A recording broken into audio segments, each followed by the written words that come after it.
In today's video, I'm going to teach you how to set Viewport in Framer. By the end, you'll know exactly how to add a custom viewport or breakpoint, so your designs adapt smoothly across different screen sizes. Start by heading over to framer.com. Once you're signed in, open the project you want to work on so you're looking at the main canvas. The canvas is where your page and components live, and it's the best place to see changes as you make them. Next, select a frame on your canvas. In most cases, this will be the top-level page frame that represents the screen you're designing for. Selecting the correct frame ensures the breakpoint you add will apply to the layout you're actually adjusting.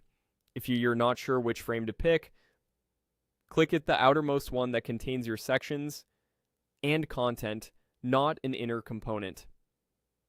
Now look for the plus icon in the breakpoints area of the editor, and this is where you add new viewports. Clicking the plus icon tells Framer you want to introduce a new size where your design can adapt.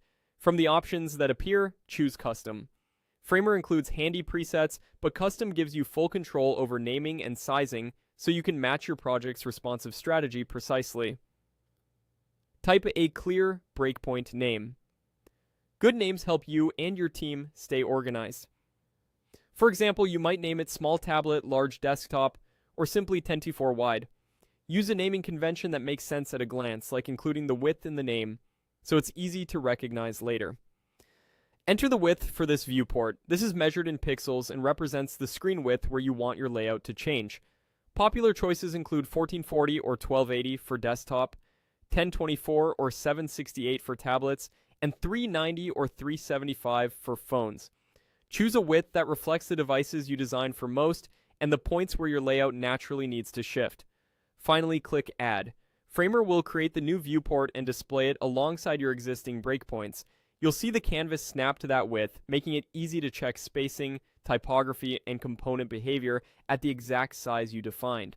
If something looks off, review your constraints and stacking settings so elements reflow correctly at this width. You can toggle between your viewports to confirm that your design stays consistent and readable across sizes. That's it. You've just set a custom viewport in Framer, giving your project a solid foundation for responsive design.